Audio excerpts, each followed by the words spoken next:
Даже если люди во всех наших командных пунктах после вражеской атомной атаки замолчат, неуязвимая система автоматически отправит в полет наши стратегические ракеты из шахт и из подводных лодок в правильном направлении. Россия – единственная страна в мире, которая реально способна превратить США в радиоактивный пепел.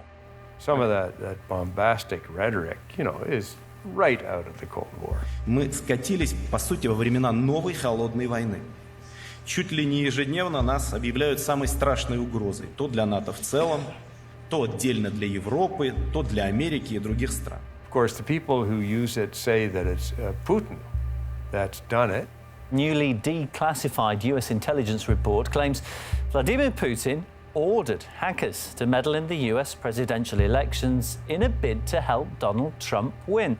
Putin says it's us who have done it. Это, как я уже многократно говорил, не наша вина, что российско-американские отношения находятся именно в таком состоянии. I mean, that's how these things start.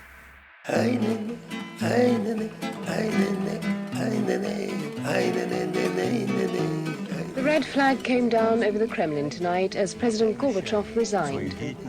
The Soviet Union, as a subject of international and geopolitical reality, no longer exists. Dark years of totalitarianism stalled the country's standard of living, left its economy near collapse. In our discussions, President Yeltsin and I reached several important agreements on the ways in which the United States and the other major industrialized democracies can best support Russian reforms.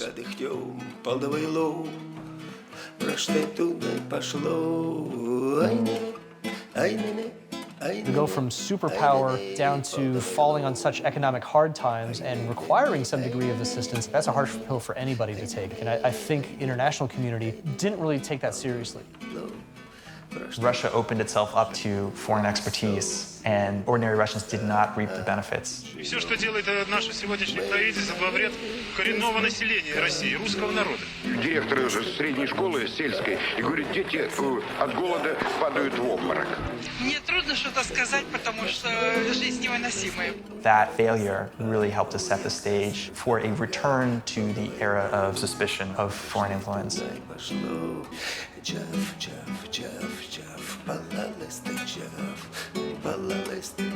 Russians believe that foreign nations want to split Russia apart, that we are besieged by enemies. Политика Путина держится на создании образа врага, учитывая общественные фобии, страхи. Это его бизнес.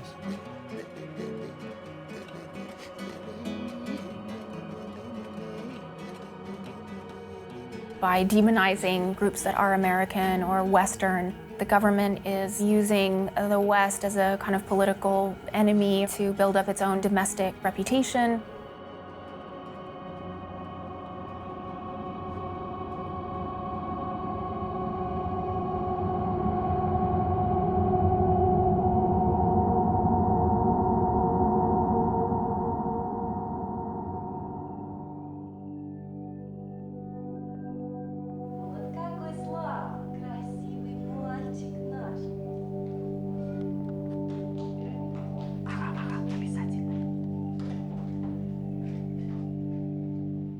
Russia has no shortage of orphans. In 2008, more than 700,000 children were living without parents. Since the breakup of the Soviet Union, more than 150,000 children have been adopted internationally. Я считаю, что это унизительно рассчитывать, что ребенку повезет, если он уедет в Америку. Не нужны нам иностранцы, не нужны нам американцы, и не нужно наших детей туда посылать. А еще очень важно, что мы закончим этот мерзкий бизнес, потому что отправление детей за границу – это бизнес.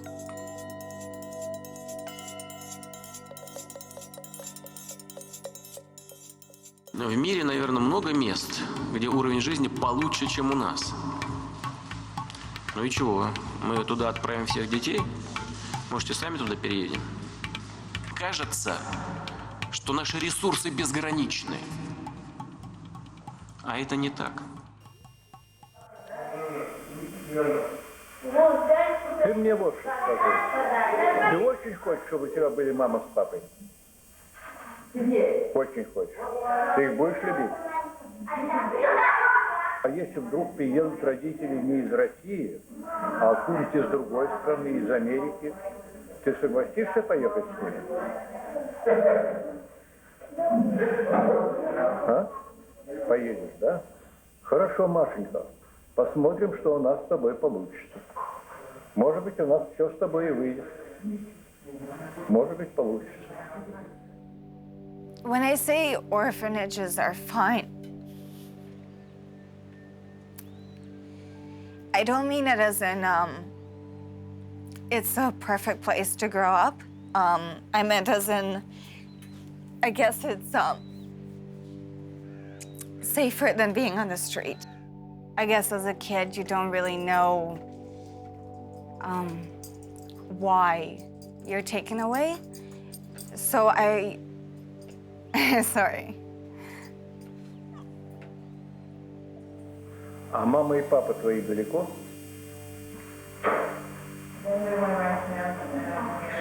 Не знаешь.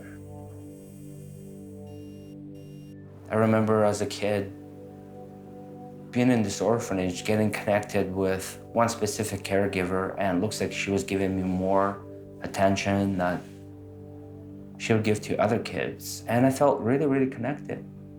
I felt like she could have been my mother. She was very caring, had a beautiful smile. She saw in me a man, I guess. Even though I was only 11 years old, she saw a man in me. Night times, I was not looking forward to them because I knew that every time she would work night, I'd be allowed to stay up, watch a movie or a show. I would get alcohol, and I would get the same things happen to me again. And that behavior, her love towards me, continued for 4.5 years that I was in an orphanage.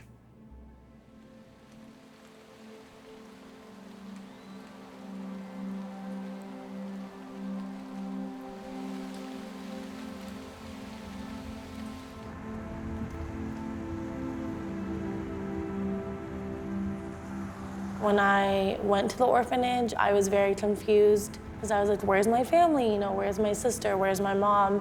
Why did I get separated? What is this place? I had no idea. I was only 4 years old and nobody sat down and explained what was going on. When I first came to the US for a while, I thought that I was stolen. I just remember being in grocery stores and turning around and be like, hey, I'm stolen. I don't know her. My mom was like, no, I adopted her, you know, everything's fine. My mom every night would try to explain that I was adopted and what adoption meant, but I still couldn't grasp that concept.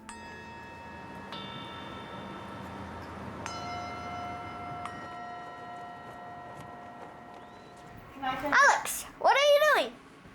Oh, I'm touching your camera. Yeah, I don't think that's a good idea. You can't see. Hi, Alex. I can make your face big. Hi, sure. Now, some kids did not come from Russia. We did, so we were lucky. My mom found us. She's right here with the beautiful cheekbone. That is the first picture. This one here is the first picture that we took for our post-adoption report. He had been home maybe 7 months. And then, is mine over here? Yes. And that's me. I was very tired after the first trip to go see Daria. And this is me sitting in the airport waiting to go fly home. By the time I was adopting Daria, I had to fly 3 times. And I had to visit the orphanage 12 times. There's a lot of paperwork. There's a lot of training. There's a lot of education. Because I'm a single parent, I had to go through psychiatric testing. I had to do a full physical.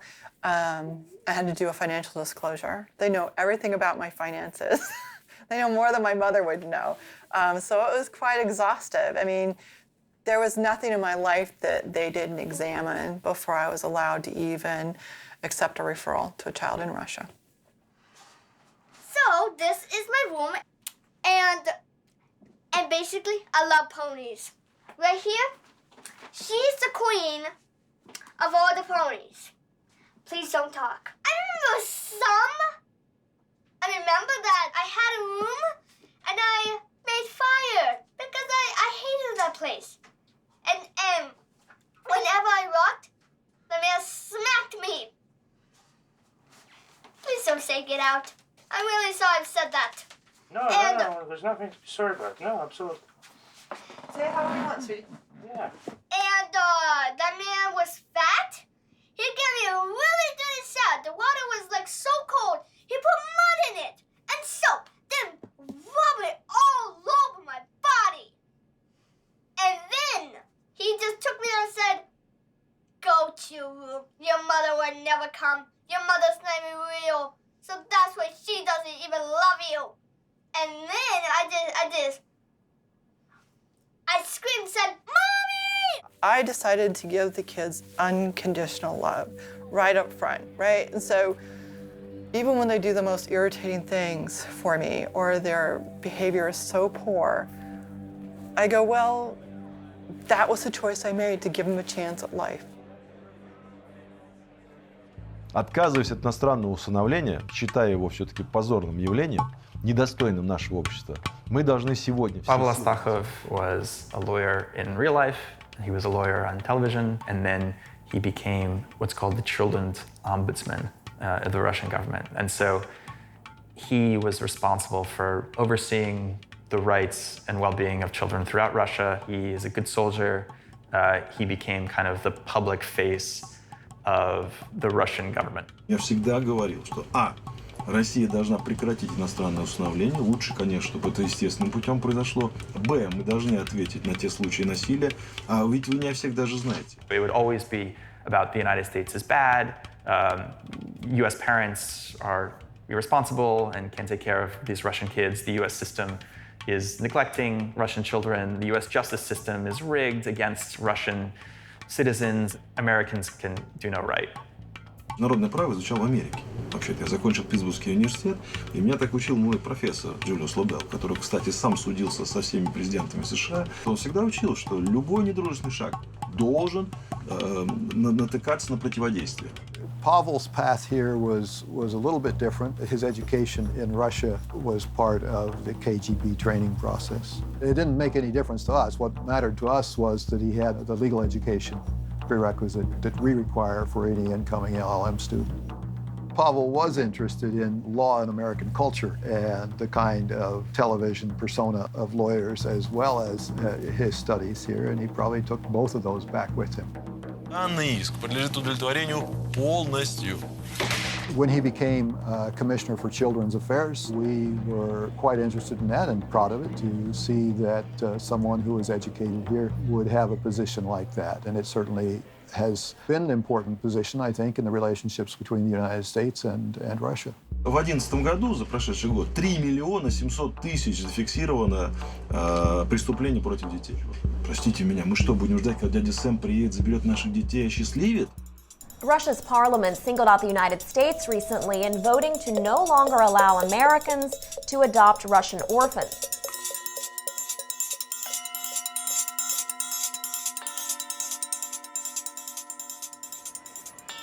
Russia's new law banning American adoptions of Russian orphans is polarizing Russians into two camps, pro-West and anti-West.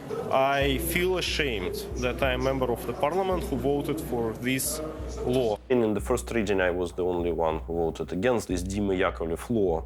Закон, названный именем Димы Яковлева, мальчик из России, который умер в США в приемной семье. The Dima Yakovlev law was entirely political, and I found it cruel and inhuman what they did because they linked things together that had nothing to do with each other.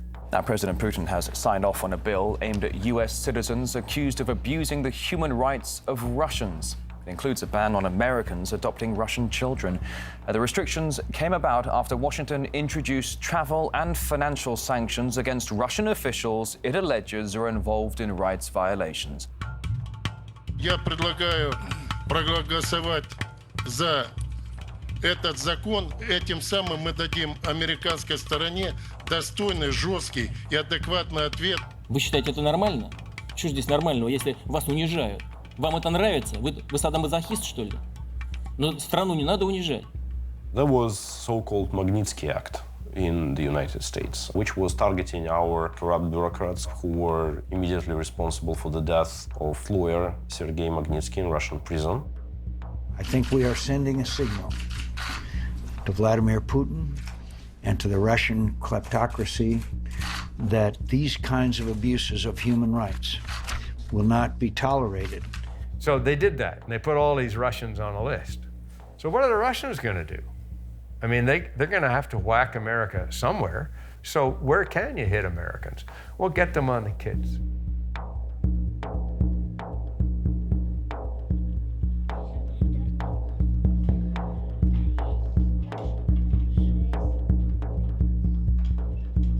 Then they try to play on these patriotic feelings. That's our kids, we should take care about them themselves. Это отвратительно, когда страна отдает свое население. По сути дела, в рабство. Нам самим нужны дети. И наши детские дома, приюты, ничем не хуже, чем эти американские земли.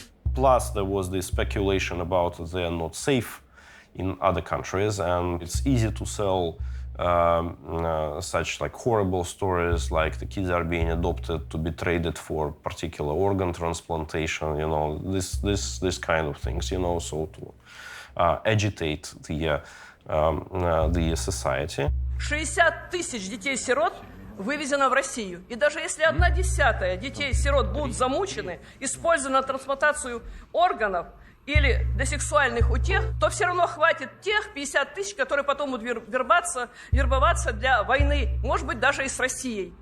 At the end of the day, that law punishes the most innocent people in the world. And I met some of these people that it was punishing, these young children. And I met these grieving parents. Truly, it was the hardest thing I did in my job as ambassador, meeting with them and having to tell them that the child that they had begun to bond with, that they already knew, that they had a name for, that they had set up a bedroom for somewhere back in the States, was not going to be able to go home with them. Who wins from that? How is that in Russia's national interest? Oh, my little mama. Mwah. Mwah. I love you, Mom. From Alex. Kisses and hugs and kisses and hugs. It's all the little ways you show me that you care that make you such a great mom. That's why you're loved so much. Oh, Alex, come here. I gotta give you a hug for that one. Come here, come here. I know you don't. I started looking for another child to adopt. This is actually them. This is Daniel, and this is his sister, and her name was Valeria. They had been exposed to HIV. They were being treated for hepatitis C. Daniel or Valeria had a heart problem, and we were going to have to do surgery when they came home. So they really needed help. And then we heard that they had decided to ban Russian adoptions for Americans.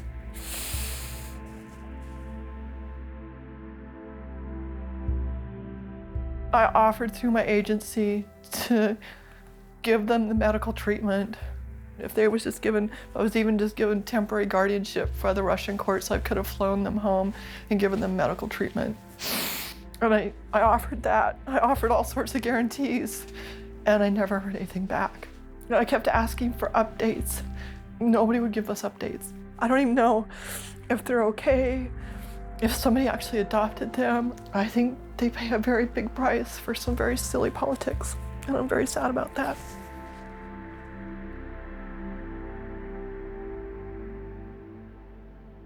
Isn't the sun so beautiful? Oh, it's awesome. I love this area. Life is good. That's all I had to say. I lived in an orphanage, and I have experienced it.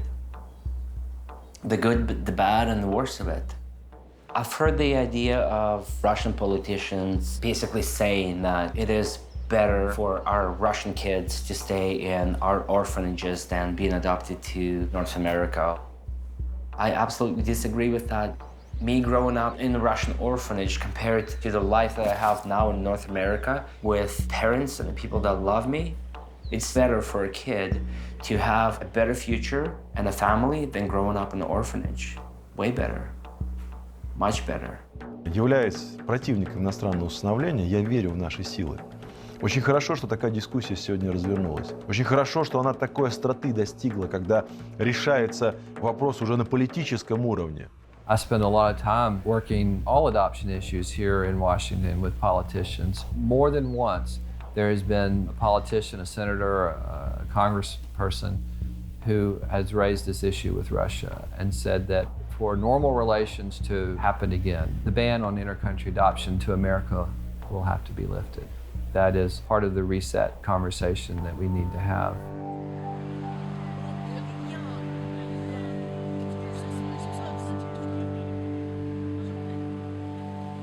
We leaned in hard to engage with Russia on issues of common interest, from everything from arms control to adoptions and everything in between. And then it ended, because it takes two to tango. And it was very clear early on in Putin's presidency that he wasn't interested in the adoptions agreement, that he wasn't interested in peer-to-peer engagement.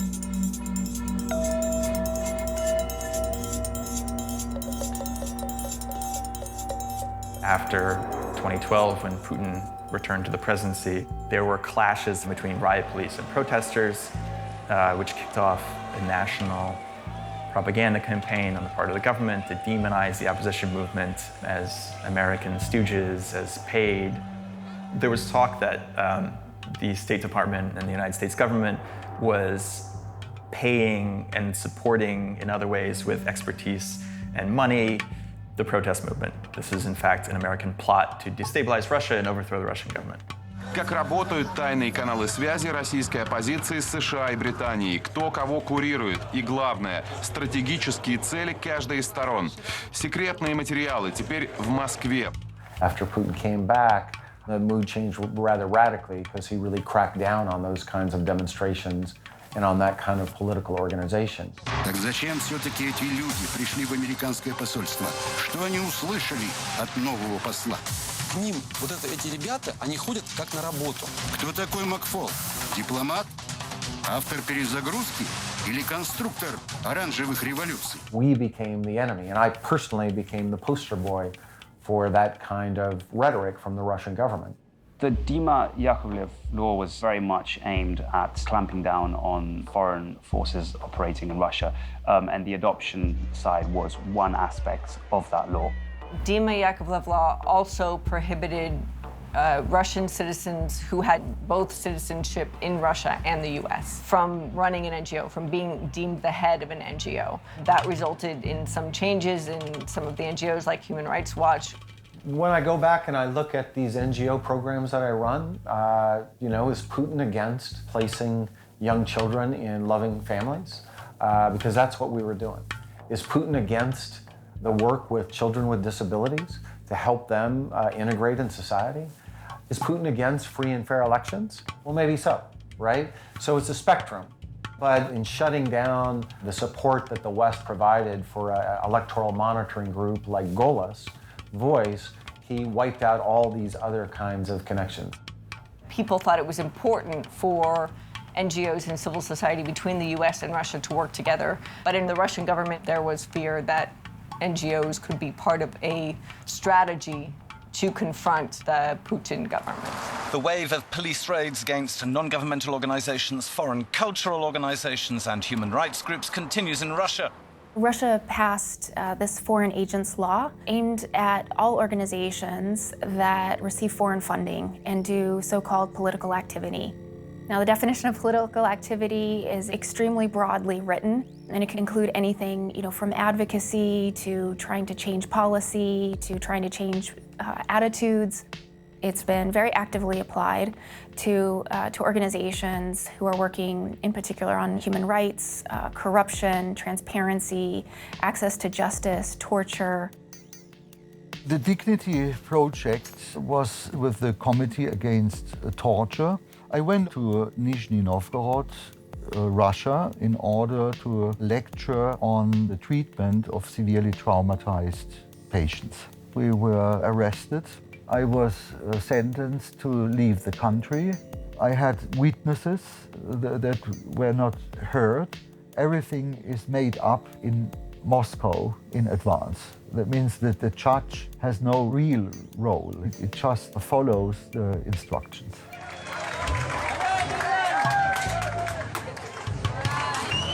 For us as individuals, these 2 days were very distressing, but it was a time-limited distress, no real danger. The concern is how can our colleagues work in the long run. The Dima Yakovlev law was a pretext to clamp down on civil society. And I think the NGO laws that have been introduced since, the Undesirable Organizations law and the Foreign Agents law, are just a continuation of that same process. The Undesirable Organizations law, the Russian government can now simply ban any foreign organization they desire.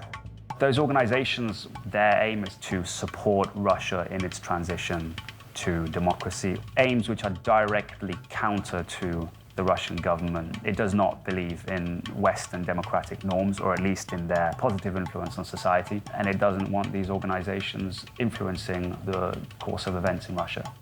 I saw a particular trial of an NGO in which an excellent lawyer presented a very persuasive, cogent, coherent argument about why his organization was not engaging in political activity, why it hadn't violated the law, and then turned to the prosecutor, waiting for an argument, and the prosecutor couldn't say anything, didn't know what to say.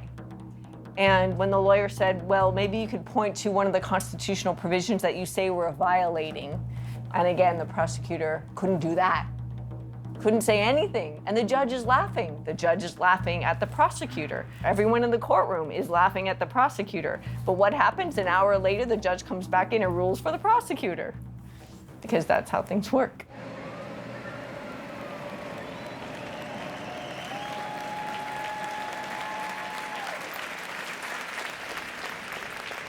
We as an artist, we don't have guns, or we don't have tanks, or we don't have these huge military services which can go to different countries, but we have a voice. And we should use it, because this is the only way to stop them, actually. After he became a president for a third time, Putin decided to change the direction. They really decide to use the church as a basis for the new political order.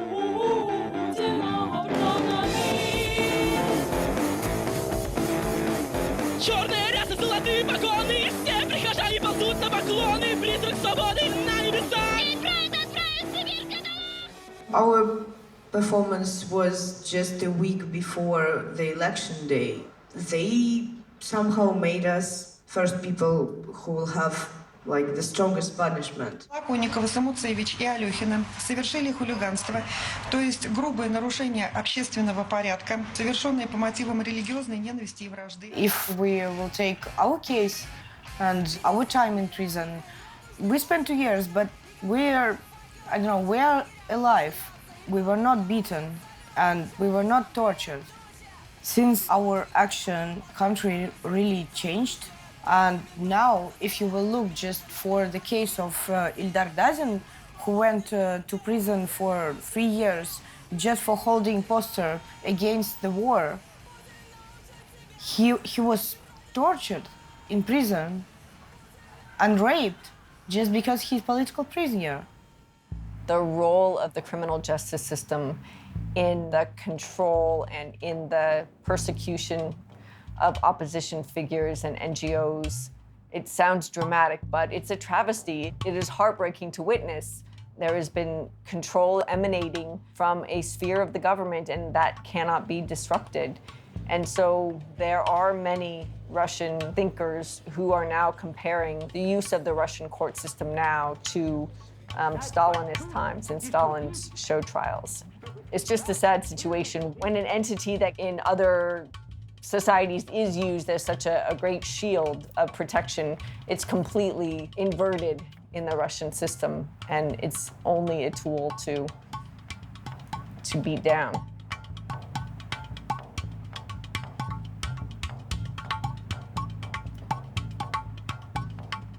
It's poisoned.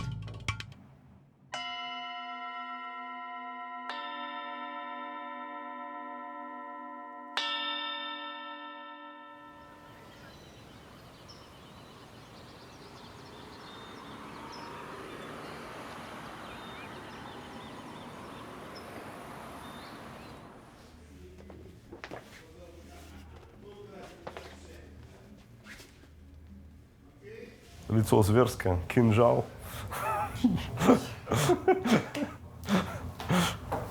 Да. Тем Russian is hate. Да. По такой теме надо тренироваться. Я приехал для того, чтобы презентовать доклад, который называется «Угроза национальной безопасности». Когда мы говорим об угрозе национальной безопасности, мы прекрасно понимаем эту угрозу, в том числе в первую очередь и для части российского общества, которая добивается перемен внутри нашей страны. Если ты противостоишь бандитам во власти, ты должен понимать, что с тобой могут разбираться бандитскими методами. Готов к этому, Борис, не готов? Не стоит и начинать.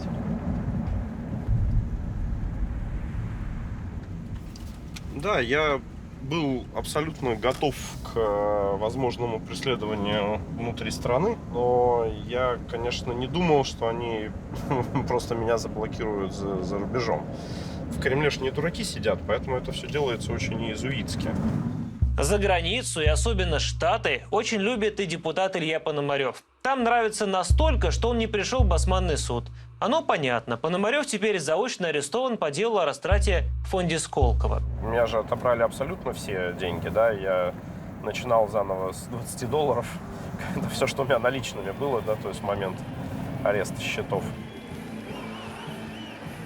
I was the only one who voted against the annexation of Crimea. Putin wanted it to be unanimous because he wanted to showcase that elite is united for this decision, and it was not united.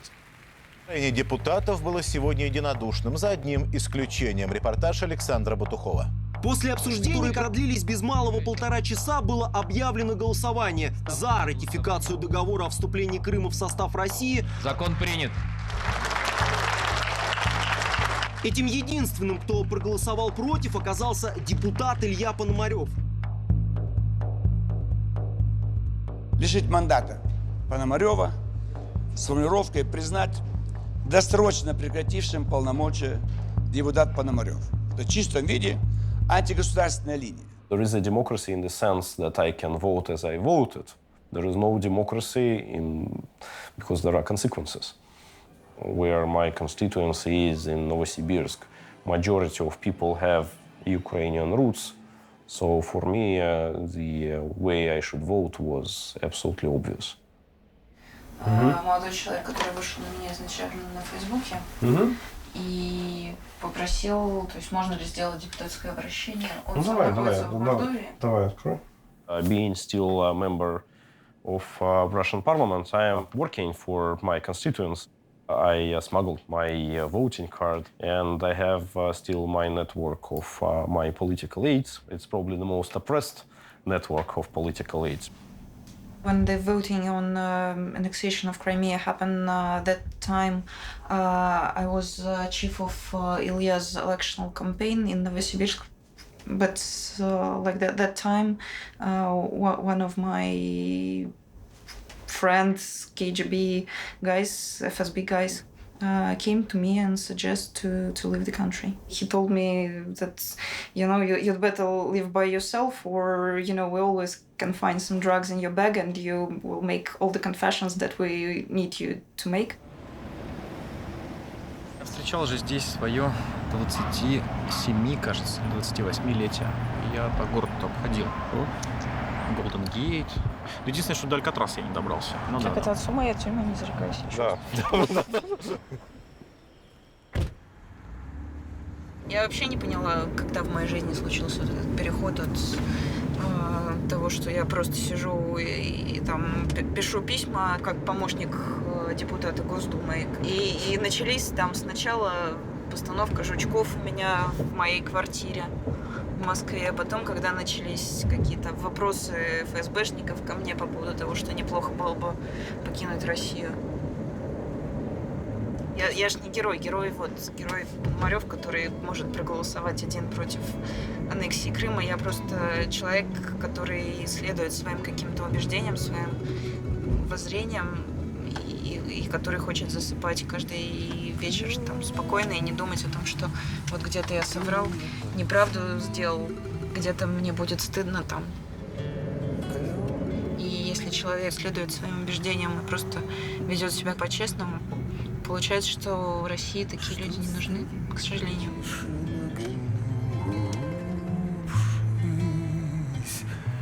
Когда будет перемена власти, рано или поздно она случится, мы сможем вернуться в нашу страну. Все мы остались там и со своими идеями, со своими убеждениями, со своими желаниями сделать что-то лучшее именно для нашей Родины, для России. И я верю в то, что мы вот со своими идеями сможем еще пригодиться. И я уверена, что наши соотечественники воспримут эти идеи, и вся эта пелена пропаганды, она рано или поздно падет.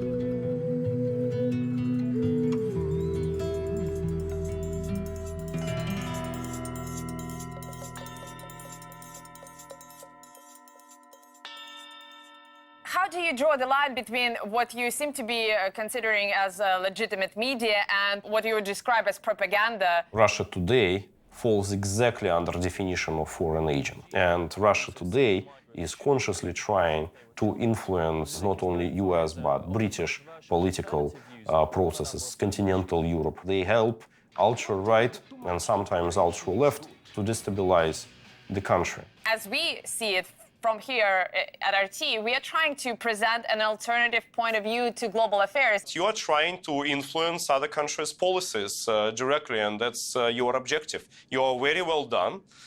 You're very professional. You have great team, but it's not media. Russians, maybe they're some of the best in the world at this. Russia has a long tradition of propaganda, so the Kremlin uses television to create the story and manipulate mass opinion. There's been a heated competition today on Capitol Hill. Who knows more about the propaganda machine called Russia Today? Russian propaganda. Russian line. RT seems to be financed exclusively by the government. Just disrupting and deceiving and causing chaos. Russia understands the power of information. And among all sorts of media, the most dangerous is television. Гомосексуалисты-американец Марк Ньютон и новозеландец Питер Тронг потратили на секс-игрушку всего $8000. Столько стоило выносить его у суррогатной матери из России. For example, in the first days after the Dima Yakovlev law, society was very much split. But later, after accepting state propaganda, the number of supporters for this law grew like to 85%.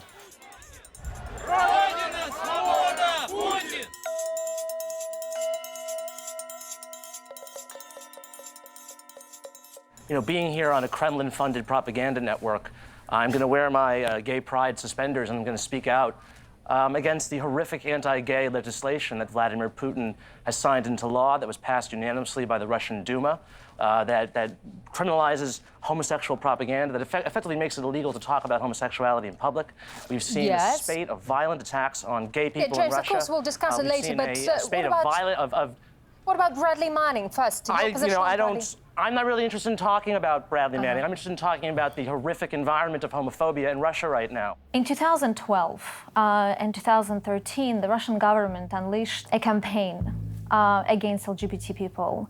And it was happening in the context of crackdown, of broader crackdown against civil society in Russia. Введение каких-то санкций за гомосексуализм, либо за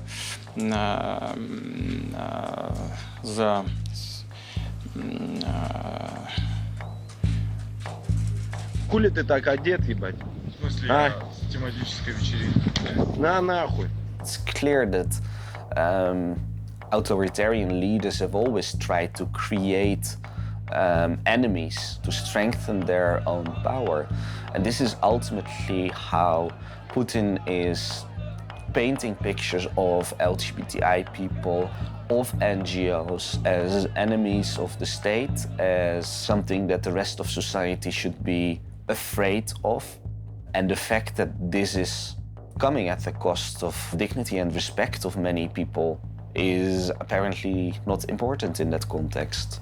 Я считаю, что штрафовать геев за пропаганду гомосексуализма среди подростков мало.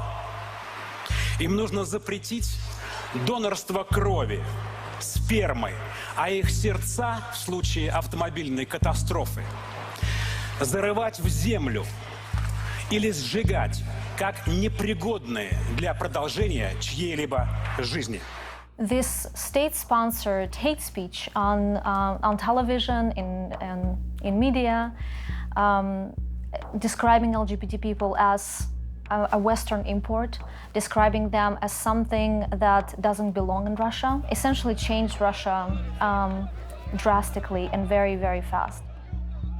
What is unique about Russia is that the LGBTI discussion has come at the center of larger geopolitical relationships and discussions, and used by Putin, obviously, to define an image of Russia that is built around conservative values, around family values, but also used to define how Russia is different from the modern Western world. So what we see is a real polarization in which the LGBTI community, unfortunately, have been made the scapegoat of much larger clashes of values. What we have seen over the past years is that more LGBTI people are leaving Russia. Masha Gessen, a famous Russian writer, was one of the first persons to publicly announce that she was leaving because she felt that she could no longer take care of her own family. The definition of propaganda of homosexuality involves this clause, that it's forming the erroneous impression of social equality of traditional and non-traditional sexual relations. So it's a law that criminalizes talking about social equality. При голосовании воздержался только депутат Пономарев, и депутат Гудков отказался от голосования. Выводы делайте сами, но я считаю, что в нашей стране очень важно защищать те ценности, которые являются ключевыми для нашего общества. Конечно же, такие слова, как Родина, семья, дружба, уважение к ближнему должны быть в центре нашего внимания. Gay propaganda law was inspiring hostility versus one particular sexual minority, and I'm to protect all minorities from any kind of discrimination. Of course, I was opposed. You use the word law, and it immediately we start thinking about laws in the way that we think about them in a law-based society, which Russia isn't. In a country like Russia, laws are messages, they're signals. And the signal that these particular laws send to the larger society is that these people are outside the law, and they're outside the protection of the law. And so you can attack them with impunity. In fact, you will be sort of encouraged to attack them. It wasn't because I was a queer activist that we got forced out. It's because for every person who is inconvenienced, they find a way to get rid of them. Someone like Garry Kasparov, he's got criminal charges pending against him. Many, many people have been charged with fraud, financial fraud. Some other people are charged with more explicitly political crimes. In my case, you could get me through my family. It's pretty much the only thing you could get me through. My ex-partner and I adopted Vova, and then Yolka came along. I gave birth to her. And then a few years after that, we broke up. The kids lived with me, but we continued to raise them together. She lived around the corner and basically was a fully involved second parent. And then a couple of years after that, Daria and I got together. Daria gave birth to Senya, who is now 4. My brother is the donor for Senya, so genetically he is Yolka's cousin and my nephew, but actually they're all brothers and sisters, obviously. We came to the States because they passed a law outlawing adoption by same-sex couples, which could be used retroactively and which they made it very clear would be used against my family. So that would have affected Vova. It would be nice if Russian people would not judge each other on their sexual orientation or what family they choose to have. I think Russia should try to see the world a bit differently, not very conservative how it is right now. The things that Russia say about LGBT people, most of it is bullshit because I think LGBT family is as normal as a traditional family. I mean, there's some aspects you get in a traditional family and something you get in the LGBT family, but you can't say it's bad or good, it's just different.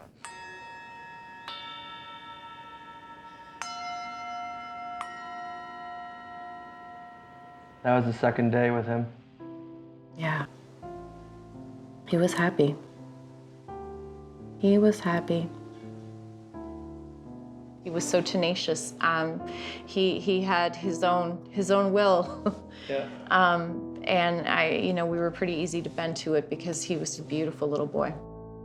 We flew home with all the expectations that in a couple months, our next trip to Volgograd would be to bring the little boy home and bring him into our family. That's right.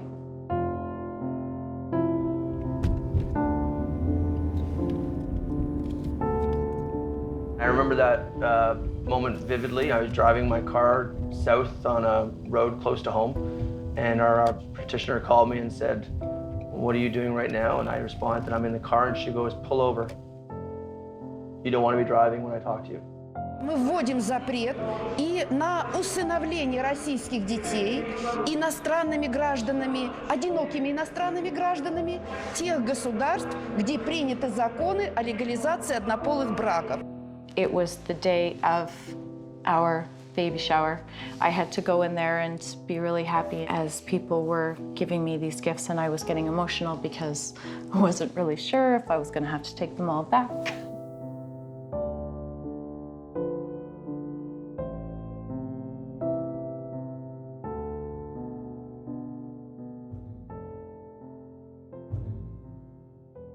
That was the very first article, and that was January 8th, 2014.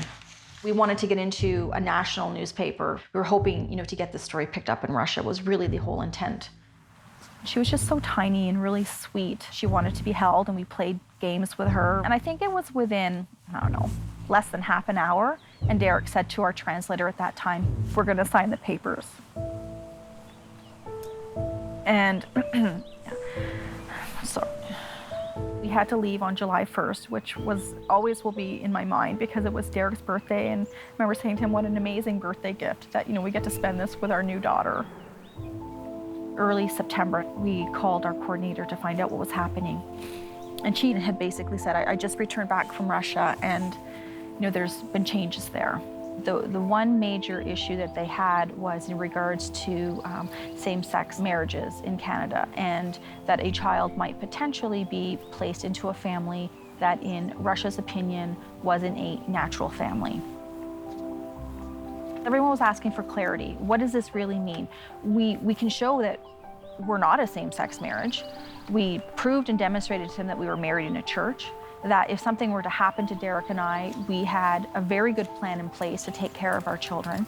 We had backup care that were people who were not in a same-sex marriage. We gave every possible solution to them to show that we met their requirements. And I gave my commitment to this baby that we were coming back to get her.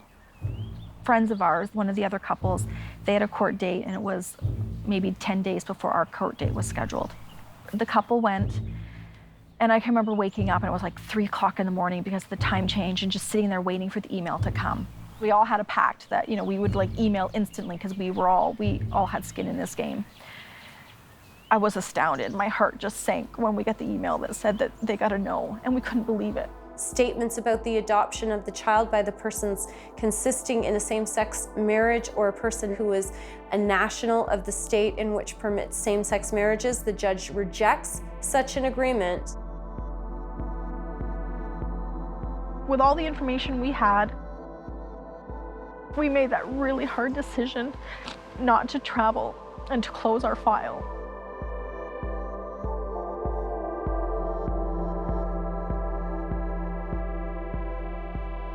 I never thought that I would be the only mom for her.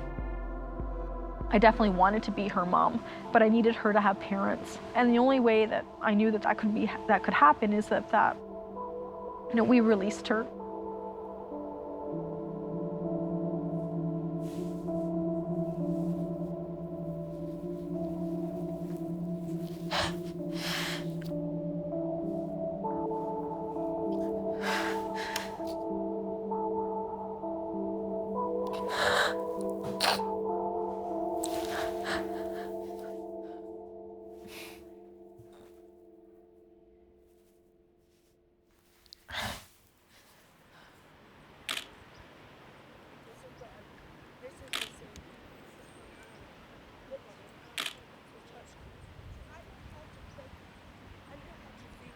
Because I adopted my child from Russia, I have a huge, strong affinity with Russia and with the children in Russia. He was sitting on my lap and I could smell his little head at the top, you know, just smell him and hold him. And I went, this is just so amazing. Every single child should have, you know, arms holding them.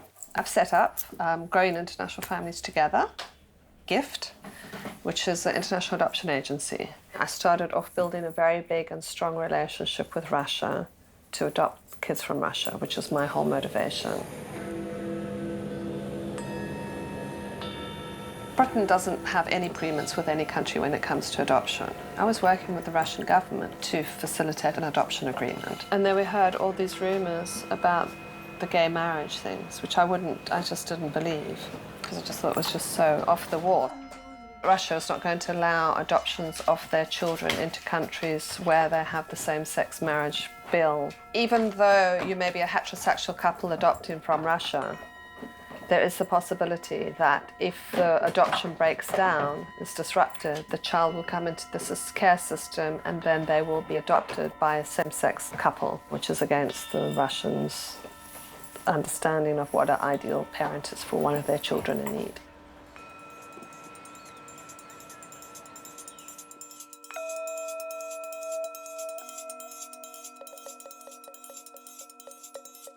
Western European side especially have liberalized certain values of same-sex marriages, for example, or in the issue of euthanasia, which clearly don't mesh well still with the very conservative outlook that Russians have on their own society.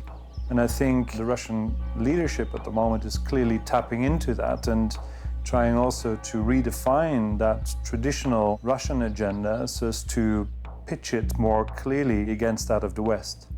I started writing about Putin when he first became sort of the heir apparent to Yeltsin. And I thought I was among the very, very few people who were terrified of him. My view of Putin has changed very little over the last 18 years. Putin is effectively restoring a totalitarian system in Russia and has openly declared war on Western civilization, which the West somehow persists in ignoring. Это они пытаются все время нам здесь подсказывать, что нам нужно делать внутри страны, кого избирать, кого не избирать, по каким процедурам. Мы же никогда этого не делаем, не лезем туда. Putin has felt that some elements in the US and in Western Europe are out to get him. He is a man who has been trained to see enemies and who believes that the world works through the active measures taken by intelligence agencies. There are plenty of people around Putin who share exactly the same intelligence service background and who have the same mindset that has been drilled into them by decades of training. And the more of those people concentrated around Putin, the harder it becomes for alternative points of view to get a more rational outlook across to Putin himself. Putin is always saying that he is more European than Europeans are, that he is upholding the core values of European society, the Christianity, family, order, real democracy, and that Europeans totally forgot about that. And that's why he is playing with Europeans' constituents by supporting radical right political parties. Austria, Bulgaria, and the Netherlands' far-right leaders all accepted Marine Le Pen's invitation. France's National Front wanted its Eurosceptic allies present for the party's Congress, but it's another politician who stole the limelight. We can see how the will of the European people is betrayed by unknown civil servants in Brussels. These are European Union employees who are in fact puppets of the United States of America. It was recently revealed that the FN has been granted a loan worth millions of euros from a Russian bank. These radical right political parties are saying exactly the same things, that we should stop immigration, that we should not acknowledge equal rights for gay people, opposing gay marriages. Putin doesn't want to be against Europe. He wants to be against some imaginary space which he calls gay Europe, gay Europe. So this is a very convenient propaganda cliché.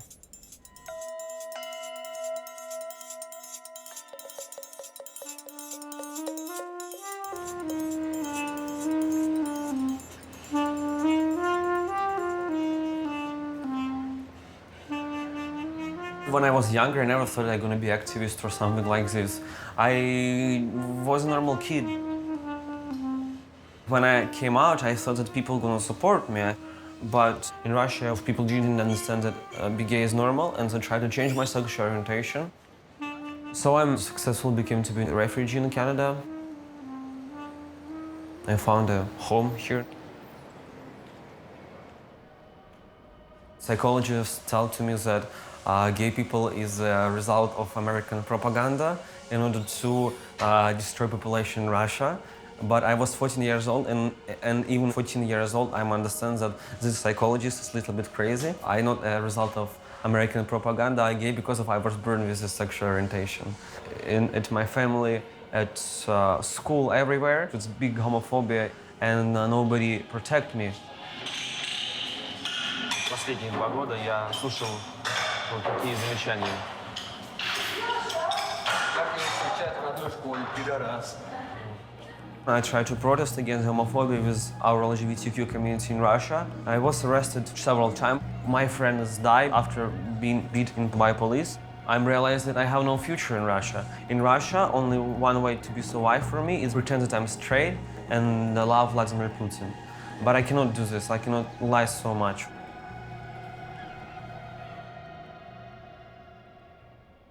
I sleep on the left side of the bed, and then Ethan sleep on the right side of the bed. We put like Russian and Canadian flag and the rainbow flag in the middle. I think if Russia had a normal president and Russian mass media tells that being gay is okay, and Russian government didn't make this stupid law, Russian people became to be more tolerant. After the movie Children for 04, and after all this publication and mass media, and after my LGBT work, around 500 letters I received from Russian LGBT community. I knew more than 10 people who did a suicide. And can you imagine the real statistic, how many people do suicide nowadays in Russia? I'm always thought that I'm gonna be strong all the time, but I started to have mental issues, like in the January and February this year I had a panic attacks. So I even called ambulance because I thought that I'm dying. I went to the hospital and my family doctor said that I have a panic attack because of my past and everything like this.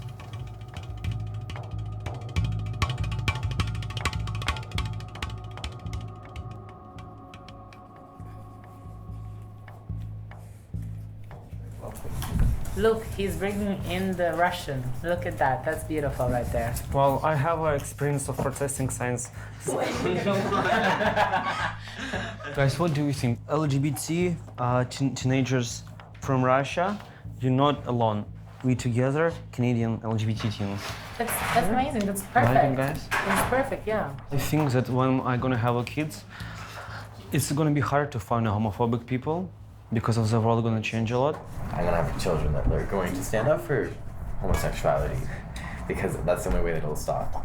Gay people have rights nowadays because of somebody stand together for their rights in 60s, in 70s, in 80s. And many young gay people, they forget about this fighting for human rights. And last week I reached the founder of Children for 04, Elena Klimova, and asked how we, Canadian, can help for you.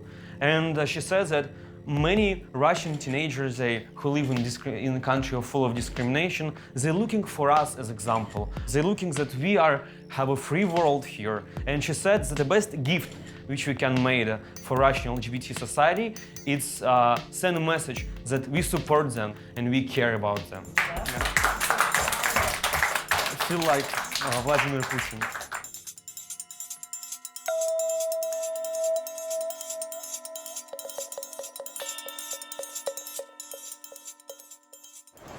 Olympic Gays.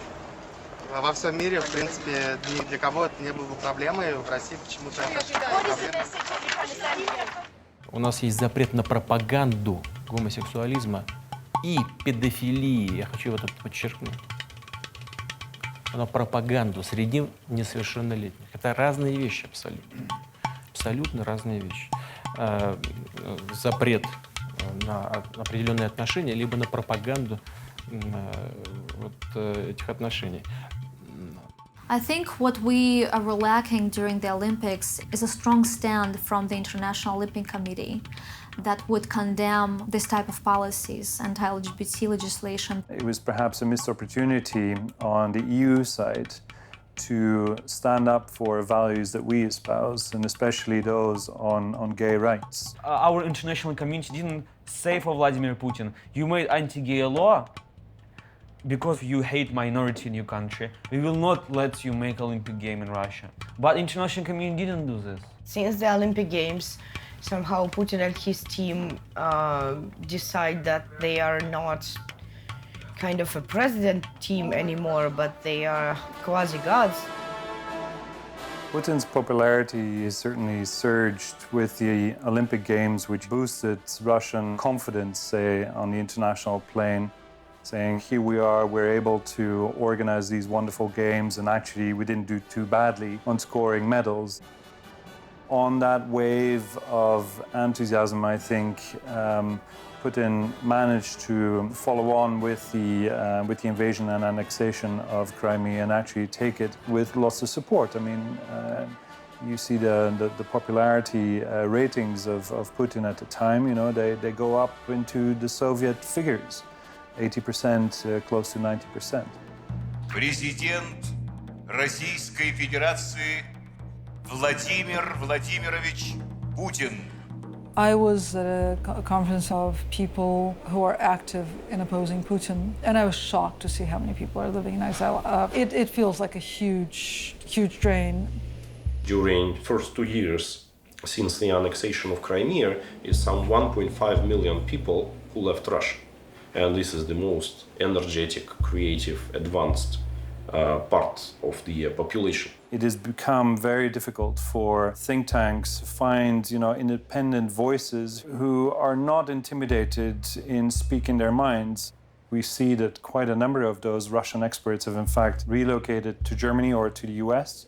I hope Putin realizes that young people in Russia, they don't want to live in a claustrophobic atmosphere. He can't come down hard against diversity, because in doing that, he's going to lose the future.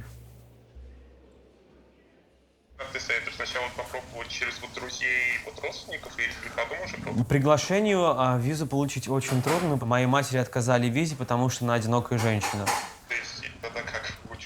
Лучше накопить денег, заплатить за учебу, как делают большинство. Да, и уже через несколько дней можно уже Подаваться на беженство, да. Беженство дается людям, у которых есть угроза жизни и здоровья в их странах. Несмотря на то, что я запретил, в жизни у меня все равно были притеснения в школе, хоть я никому не говорю, но все равно из-за внешнего вида притеснения. Самая для тебя основная проблема – это получить визу. А дальше уже, когда ты сюда приедешь, здесь сильный ЛГБТ-комьюнити, здесь как бы люди, они адекватные, они понимают, что в России быть геем и нормально жить – это две разные вещи. Many of Russian LGBT teens, they dream to live in another country. They dream to live in a free world, where they can have a family, where they can go with their partner together and not be scared, when they can go to school learning subjects without being discriminated. I think Canadian government should make some special program into Russian LGBT. Maybe a certain amount of Russian LGBT can come to Canada without this visa barrier and apply here as a refugee or apply as a refugee in Russia. I am personally extremely concerned with LGBT asylum seekers. And I think that what's lacking in terms of the world response is asylum. None of the European countries are granting asylum on the basis of anti-gay persecution. None of the European countries are doing it. There has been a huge influx of LGBT asylum seekers. I'm aware of at least 1,000 people just in New York City alone. It would be much better if the United States provided group status for Russian LGBT people so that they could get refugee status while still in Russia and come here as refugees.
I was always told that Russia have so much more potential for you. They want you to stay in Russia. They want you to grow up from the orphanage and go to school and be in Russia and join the army and be this and be that.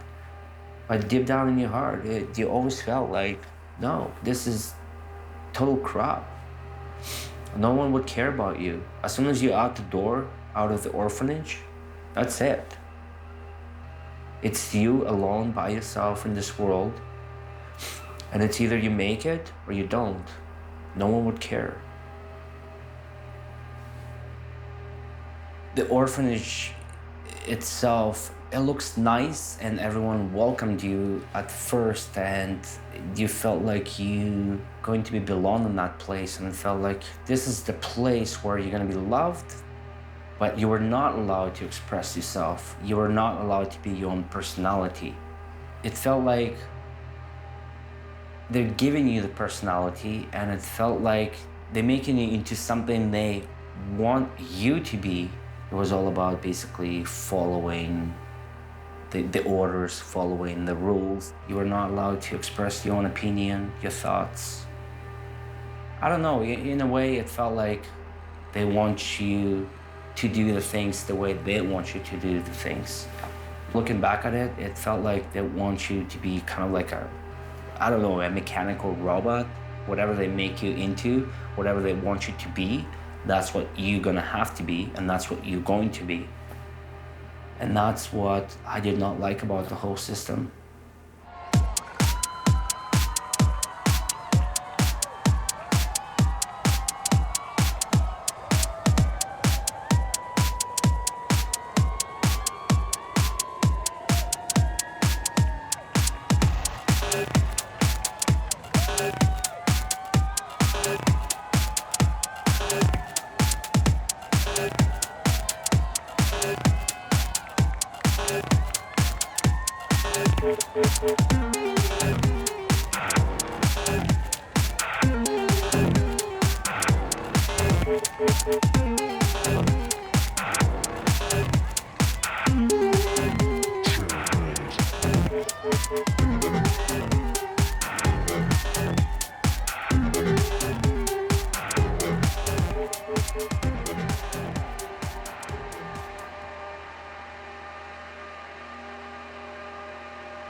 Сегодня в честь победы Трампа мы выпьем по бокалу шампанского.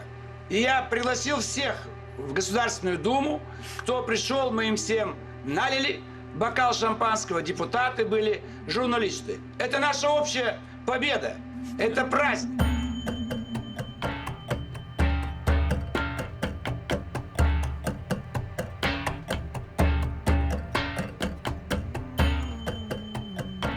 Подавляющее большинство членов Палаты, 413 человек, проголосовали за лишение мандата Ильи Пономарева.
Let me be very clear.